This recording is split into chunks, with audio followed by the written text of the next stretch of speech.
Bonjour à toutes et à tous. Donc, je vais vous présenter brièvement quelques résultats de notre suivi de la colonisation biologique sur le câble de Paimpol-Bréhat, c'est le câble de raccordement de Paimpol-Bréhat, dont une bonne partie est posée sur les fonds, sur des fonds durs. Donc là, vous avez à l'écran deux aperçus en gros plan de la diversité benthique qu'on peut trouver sur ce câble et plus spécifiquement sur ces structures de protection et de stabilisation. Alors, pour commencer, une petite définition de l'effet récif, puisque c'est comme ça qu'on l'a appelé, c'était notre objectif. On a cherché à regarder de quoi était constituée la communauté benthique sur ces structures artificielles, qui ne sont pas forcément conçues au départ pour accueillir la biodiversité, mais plutôt pour assurer une protection et une stabilisation du câble. Donc, l'effet récif, c'est quoi? C'est le fait que n'importe quel objet qu'on immerge sur les fonds marins ou dans les fonds marins sont colonisés plus ou moins vite par tout un cortège d'espèces benthiques, alors qu'elles soient animales ou végétales, si la lumière le permet. Ça peut être des organismes qui sont fixés sur ces structures ou qui vont progressivement venir le visiter et s'y installer. Et puis, ça peut être aussi des organismes solitaires ou coloniaux. Nous, dans notre cas, on avait beaucoup d'organismes coloniaux. Et puis, donc, on s'est intéressé en parallèle à des espèces benthiques de plus grande taille, mobiles, qui sont venus progressivement trouver refuge sur ces structures. Donc, nous, on a regardé spécifiquement des gros crustacés et des poissons. Donc, cet effet récif, il est vraiment générique et il s'observe évidemment pour des câbles sous-marins dès lors qu'ils ne sont pas ensouillés, c'est-à-dire enfouis dans les sédiments. Donc la question était de voir quelle était la différence en termes de biodiversité entre ce qu'on trouve sur ce câble et puis le milieu environnant qui est rocheux dans le cas de Paimpol-Bréhat. Alors, je vous donne un petit aperçu plus précis de cette zone d'étude. Donc le câble de raccordement de Paimpol-Bréhat, il court sur une quinzaine de kilomètres et on a une bonne dizaine de kilomètres qui est simplement posé sur les fonds qui sont donc rocheux à cet endroit-là. Donc on a analysé en parallèle ce que je vais appeler tout au long de cet exposé les communautés fixées, c'est-à-dire des organismes, des invertébrés qui sont fixés réellement sur les structures, et de la mégafaune mobile, c'est-à-dire des plus gros organismes, des crustacés, des poissons, qui viennent trouver refuge plus ou moins durablement dans ces structures. Alors pour la communauté fixée, on a analysé ça sur 3 stations, on ne pouvait pas le faire sur tout le linéaire du câble. Et sur ces 3 stations, vous voyez ici au centre un aperçu du paysage, c'est-à-dire que le fond naturel est constitué d'un champ de cailloux plus ou moins gros, et sur ce fond est posé le câble qui est protégé par des coques en fonte, dont on a un aperçu ici, et le tout est stabilisé par environ 120 matelas de béton qui sont répartis plus ou moins régulièrement sur ce linéaire de câble. Et à droite, vous avez la même carte présentée un peu différemment, où on voit où sont disposés ces matelas de béton. Et on a choisi, pour analyser la mégafaune, 4 secteurs pour essayer d'avoir une vue d'ensemble de comment se répartit cette colonisation sur le linéaire du câble. Alors pour ça, on avait 2 stratégies adaptées aux 2 catégories d'espèces qu'on a ciblées. Pour les invertébrés fixés, on a procédé par photographie des communautés, par photocadra, donc c'est sur des surfaces bien définies. On a donc photographié la biodiversité sur les coques en fonte du câble, sur les matelas de béton en choisissant toujours les mêmes petits blocs de béton. Et puis on a aussi photographié le fond environnant en veillant à analyser des surfaces équivalentes à celles qui ciblent les substrats artificiels. Et ça, on l'a fait pour plusieurs années, donc de 2014 à 2019. Pour ce qui concerne la faune mobile, la mégafaune mobile, on a procédé par un comptage in situ, directement par les plongeurs. C'était des équipes de 2 plongeurs, dont l'un faisait un dénombrement des espèces ciblées et l'autre faisait un film du pourtour du matelas de béton, de manière à pouvoir décrire les habitats potentiels de ces espèces.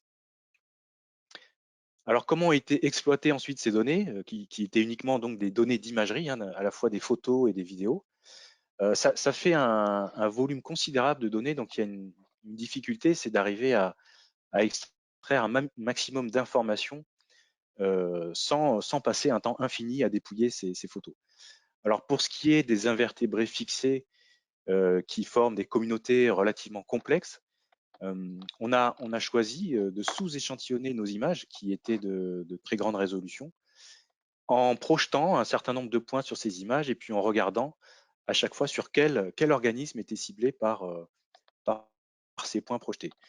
Donc comme ça, on a pu renseigner la présence ou l'absence et puis aussi la plus ou moins grande représentation, enfin c'est une sorte de dénombrement d'une quarantaine d'espèces de taxons d'invertébrés benthiques. À droite, vous avez deux captures d'images des vidéos qui ont été faites par un des deux plongeurs hein, sur chaque visite de matelas. Et là, on n'a pas voulu être exhaustif dans le dénombrement de la mégafaune, mais on a ciblé 6 espèces, dont 2 espèces de grands crustacés, le homard et le tourteau, et puis 4 espèces de poissons, donc le congre, la vieille commune, et puis 2 espèces de gadidés, le taco et puis le caplan. Et comme je vous le disais, on a aussi cherché à décrire de la façon la plus standardisée les habitats qu'offrent ces matelas de béton par rapport au fond marin. Et vous avez en bas un aperçu des différentes configurations possibles de ces habitats. Donc, on peut voir que les matelas sont plus ou moins ensablés dû à la dynamique du sédiment sur le fond, ou offrent plus ou moins de refuges de plus ou moins grande taille selon qu'ils sont posés sur des petits cailloutis ou bien des blocs rocheux plus importants. Alors ici, je vous montre un des résultats qui porte sur le suivi des communautés d'invertébrés fixés sur plusieurs années, en l'occurrence entre 2014 et 2018, sur une seule des 3 stations, parce que je n'ai pas le temps de vous présenter tout dans le détail. Alors sur le graphique de droite, qui est en fait une projection de l'ensemble de la biodiversité benthique qu'on a rencontrée sur ces 5 années, chaque petit point représente l'analyse d'une seule photographie sur un des 3 substrats analysés. Et vous avez aussi pour chaque période et puis chaque type d'habitat le barycentre de l'ensemble des points qui ont servi de réplica hein, pour ce suivi. Donc les encadrés vous montrent l'année euh, et puis la saison, parce qu'on a autant que possible, on a essayé de visiter ces matelas 2 fois par an pour avoir une idée de la colonisation en fin d'hiver et puis en fin d'été, et ce qui n'a pas toujours été possible. Alors, qu'est-ce qu'on voit sur ce graphique? On voit que sur le fond naturel rocheux constitué de cailloutis et de blocs, bah, la communauté oscille autour d'un point d'équilibre, c'est-à-dire que la biodiversité ne change pas vraiment. En fait, l'habitat, la communauté est stabilisée à cet endroit-là, alors que sur les 2 récifs artificiels, hein, que ce soit les coques en fonte du matelas, des câbles ou bien les matelas de béton, on voit que la composition faunistique des communautés suit une trajectoire plus ou moins parallèle entre les 2 habitats, ce qui indique que en fait, la complexification de la communauté était toujours en cours en 2018. Et puis à droite, vous avez un résumé simplifié de la composition faunistique et floristique de ces communautés. Et on voit que progressivement, notamment sur les matelas de béton, sont apparues des espèces fixées de taille de plus en plus grande, dont des espèces qui sont très intéressantes pour nous, comme les laminaires, puisque ce sont des espèces structurantes qui vont abriter à leur tour tout un cortège d'espèces. Alors, on a aussi fait un petit focus sur certaines espèces qui nous intéressaient particulièrement. Donc, je viens de vous parler des laminaires qui se sont installés progressivement sur ces substrats, mais aussi on s'est intéressé à des espèces introduites qui sont donc qu'on appelle aussi les espèces non indigènes, qui ne font pas partie de la faune naturelle habituelle. Et notamment, un des effets des récifs artificiels lorsqu'ils sont immergés, c'est qu'ils offrent un substrat nu favorable à des espèces opportunistes. Et les espèces introduites sont souvent des espèces opportunistes qui vont se fixer assez rapidement sur des habitats nouveaux. Et donc, ce qu'on voit sur le graphique en bas à droite, c'est la densité d'une acidie solitaire, Stiella clava, sur le matelas de béton, hein, ce qui figure en jaune ici. Et on voit elle est apparue très très tôt, dès les premiers suivis de ce substrat. Et puis progressivement, sa densité a diminué et s'est rapprochée d'une densité très faible qu'on retrouve aussi sur l'environnement, enfin sur les fonds naturels environnants. Je précise que ce n'est pas deux espèces qui sont apparues spécifiquement sur les câbles, elles étaient déjà présentes dans le milieu naturel autour des câbles, mais à des densités très faibles. Alors ici, sur ce graphique, vous voyez maintenant un aperçu du suivi pluriannuel de la mégafaune benthique qu'on a ciblé pour l'étude du cas de Paimpol Bréa. Alors, on a regroupé les deux espèces de gadidés, hein, le caplan et le taco, sous un seul graphique.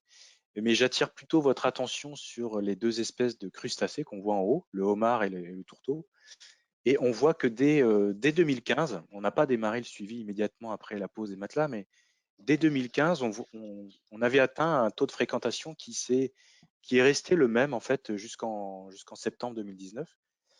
Alors ça peut indiquer qu'en fait l'installation de ces espèces s'est fait assez rapidement sous les matelas de béton et assez vite en fait le taux d'occupation des habitats a été le taux maximum d'utilisation des habitats a été atteint.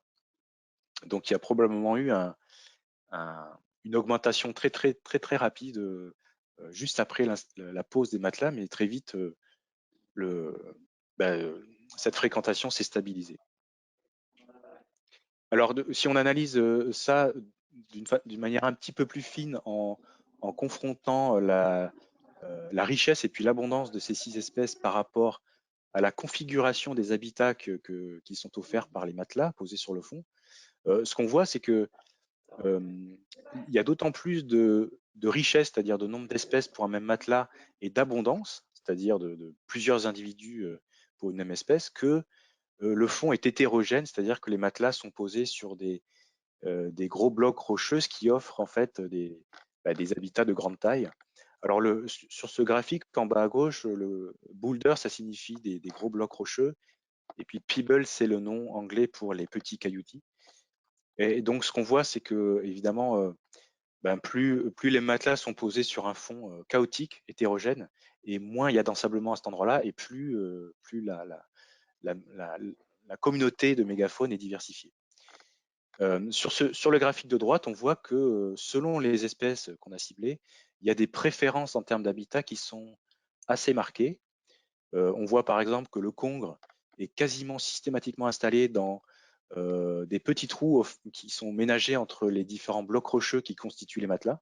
Ça, c'est quasi systématique, et ils sont notamment présents juste au-dessus du câble. Et à l'inverse, les homards sont retrouvés soit dans ces mêmes habitats triangulaires là, entre deux blocs de béton, soit dans des cavités plus grandes lorsque le matelas est posé sur un fond un peu plus chaotique. Et puis les poissons, bon, ils n'étaient pas ciblés au départ pour ce suivi, mais c'est des espèces qu'on a retrouvées très très régulièrement aussi sur ces environnements. Et eux sont plutôt, même s'ils sont inféodés à ces structures artificielles, ils sont plutôt beaucoup plus mobiles, et on les retrouve plutôt de manière un peu libre autour du matelas ou dans des très très grandes cavités. Donc là, je vous ai vraiment résumé l'information le plus possible. En 10 minutes, c'est pas facile, mais si je devais conclure donc sur ce suivi de la richesse benthique au niveau du site d'essai de Paimpol-Bréa, ce qu'on peut dire, c'est qu'on a des communautés d'invertébrés fixés qui sont distinctes selon qu'on s'adresse au fond naturel environnant constitué d'un champ de cailloutis ou aux structures de protection du câble. Et ça, c'est vrai, quelle que soit c'est vrai tout le long du suivi pluriannuel qu'on a assuré.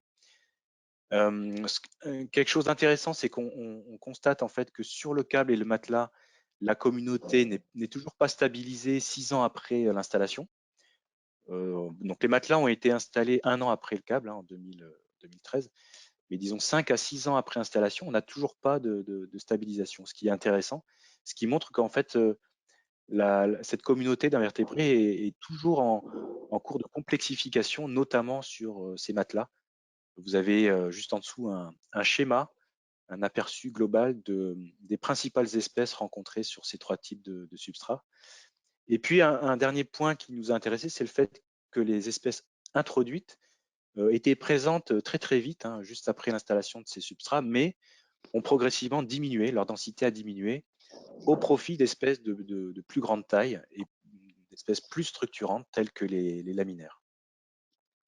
Alors concernant la mégafaune, ce qu'on peut dire, c'est que l'installation a été très rapide, puisque dès les premiers suivis, quand on regarde le taux de fréquentation sur la durée, on voit qu'en fait, il a été maximal dès le départ. Il y a plusieurs espèces qui coexistent sous les matelas. Donc en moyenne, on avait un homard et un congre, un peu plus d'un congre par matelas, mais euh, la densité pouvait aller jusqu'à 2, 3, voire exceptionnellement 4 homards sous un même matelas qui cohabitent avec des espèces de congres et de poissons. Et évidemment, l'objectif ici était de voir non seulement le potentiel d'habitat des matelas, mais aussi de voir si en présence de courant électrique dans le câble, eh ben, ce potentiel d'habitat était maintenu.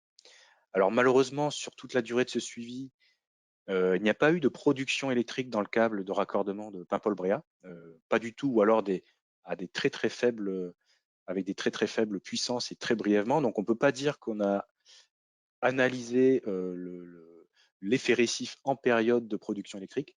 Donc évidemment, ce qu'on souhaiterait faire maintenant, c'est de poursuivre ce suivi le plus longtemps possible pour avoir, en se basant sur notre état de référence qui comporte plusieurs années. Alors, il faut savoir qu'il y a une hydrolienne qui est actuellement en production sur le site de Paimpol-Bréhat de la société HydroQuest, qui a été installée depuis avril 2019. Alors malheureusement, en 2019, on n'a pas pu assurer ce même suivi pour des raisons techniques hein, liées au câble de raccordement. Et puis en 2020, ça a été également compliqué pour les raisons que vous savez. Mais l'objectif est donc bien de poursuivre ce suivi dans cette année et puis sur les années qui viennent. Voilà, je vous remercie pour votre attention et puis on pourra répondre à vos questions avec Martial Laurence également, si vous le souhaitez.